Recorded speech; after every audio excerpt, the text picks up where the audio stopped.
Imagine for a moment a day without clean water.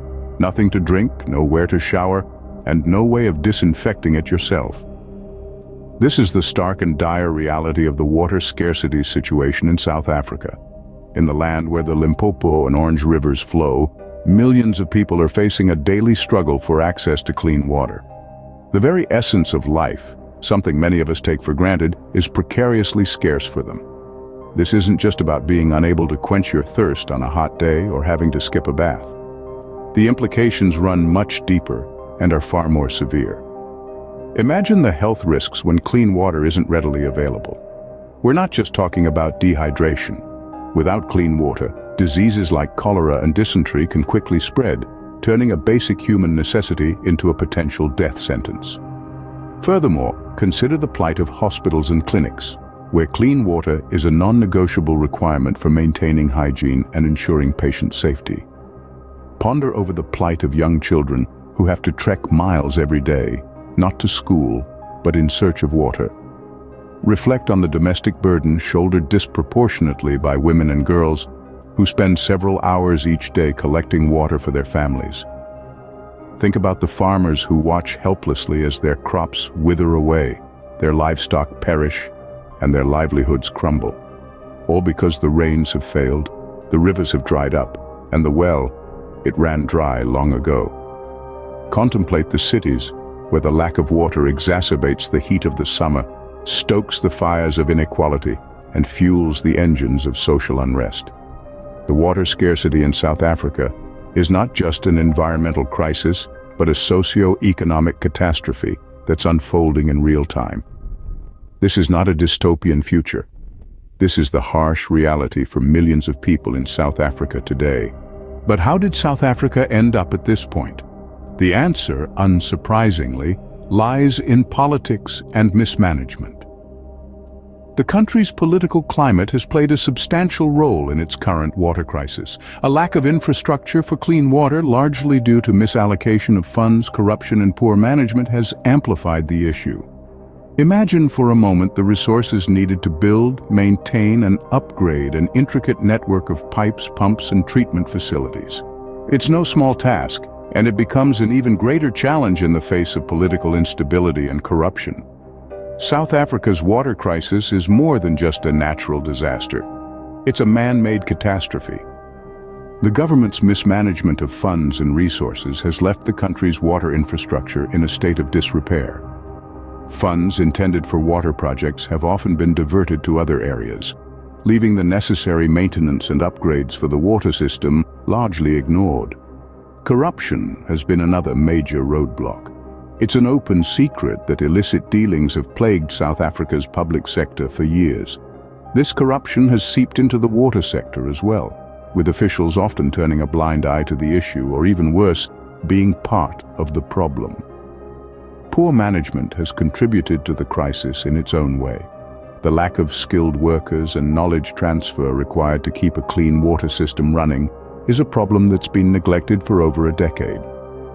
This has led to a scenario where some cities have lost up to a quarter of their clean water through leaks. Sadly, the political will to address these issues has been lacking. Despite citizens pushing for solutions for years, their pleas have largely fallen on deaf ears. The result? A crisis that continues to worsen with each passing day. The infrastructure is in dire need of repair and maintenance, but without sufficient funds and skilled workers, the problem is only getting worse. The politics of thirst, it seems, has left South Africa parched. In some cities, up to a quarter of clean water is lost due to leaks. A quarter of the lifeline simply disappearing into the ground. Imagine the lifeblood of a city, the water that keeps its inhabitants thriving and its industries humming, trickling away into the earth. It's not a scene from some dystopian novel. It's a harsh reality faced by several South African cities today. The culprit? Poor maintenance. Infrastructure, much like anything else, requires regular upkeep to stay efficient.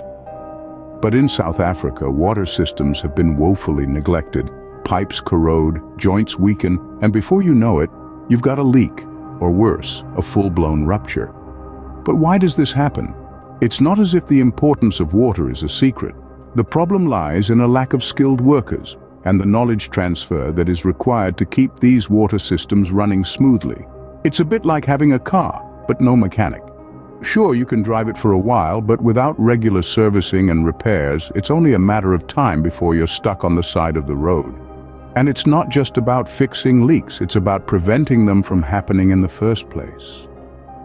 That requires a deep understanding of the systems, the materials, the pressures involved. It requires experienced professionals who can spot a potential issue before it becomes a problem. You see, the thing about water is, it's persistent. Give it the slightest opening and it will find its way out. And each drop that escapes is a drop less for drinking, for cooking, for washing. Each drop lost is a blow to the quality of life of the South African people. It's been over a decade of neglect, over a decade of water seeping away, wasted, while the people who depend on it are left high and dry. Over a decade of missed opportunities to fix the issue before it became a crisis. The neglect over the past decade is now taking its toll, and the consequences are dire. For years, the citizens of South Africa have been pushing for a solution. Their pleas for help have reverberated across the nation, but have fallen on deaf ears. Imagine being in a situation where you have to depend on a water truck for your daily water needs. This is not an isolated incident, but a widespread reality for many South African villages suffering from water scarcity. The water trucks are a lifeline, a temporary band-aid solution to a problem that requires a more sustainable answer. Yet for many, this is the only glimmer of hope in an otherwise dire situation. The public outcry over the water scarcity issue has been loud and clear. People are demanding action, yet the response from the government has been lackluster at best. The lack of solid solutions has only fueled the frustration and desperation of the citizens. Take, for instance, the story of a village in the heart of South Africa. Every day, the villagers eagerly await the arrival of the water truck, their faces lit up with anticipation. As the truck rolls into the village, a sigh of relief washes over the crowd. The women and children form a line, each carrying a container, their eyes filled with hope. The water from the truck is their only source of clean water, their lifeline. But these trucks are not always reliable. Sometimes they don't show up for days, leaving the villagers in a state of uncertainty and fear. The unpredictability of the water supply is a constant source of stress for these communities. They live each day in anticipation and worry, not knowing if the water truck will arrive or not. The stories of these villagers are a stark reminder of the severity of the water scarcity issue in South Africa. It paints a picture of a nation in crisis, a nation where access to clean water is a daily struggle for many of its citizens. The people are desperate for a solution, but it seems like help is nowhere in sight. Climate change, the invisible enemy, is exacerbating the water scarcity issue in South Africa. While the political and infrastructural hurdles are formidable, there's a more insidious factor at play. Climate change has been quietly escalating the water scarcity crisis in South Africa. As the planet warms, unpredictable weather patterns wreak havoc on water supplies. Extended periods of drought alternate with devastating floods, both of which make it more difficult to secure a stable supply of clean water. The impact is not just environmental, it's social and economic too. As the water table drops, farmers struggle with reduced crop yields, leading to food shortages and inflated prices. Simultaneously, the burden of fetching water falls disproportionately on women and children, robbing them of time that could be spent on education or income-generating activities. But climate change, like water scarcity, is a global issue, not confined to the borders of South Africa. It's a shared problem that calls for shared solutions. So what can be done on a global scale? Well, a lot. Firstly, we need to reduce our carbon footprint. This means transitioning to renewable energy sources, investing in energy-efficient technology, and cutting down on emissions from transport and industry. Secondly, we need to protect our natural water resources. This includes conserving wetlands, which act as natural water filters, and protecting forests, which play a crucial role in the water cycle. Finally, we need to invest in climate-resilient infrastructure. This means designing and building systems that can withstand the effects of climate change, such as extreme weather events and rising sea levels. But perhaps most importantly, we need to recognize that water is a shared resource, a common good. It's something that connects us all, across borders and continents, and protecting it is a responsibility we all share. The fight against water scarcity in South Africa is not just a local issue, it's a global one. The water crisis in South Africa is not a problem that can be swept under the rug. It's a glaring issue that has been neglected for over a decade. It's a crisis born out of political mismanagement and a lack of infrastructure, a situation exacerbated by climate change and a shortage of skilled workers. Cities are losing up to a quarter of their clean water through leaks, and makeshift solutions like water trucks are just a drop in the ocean.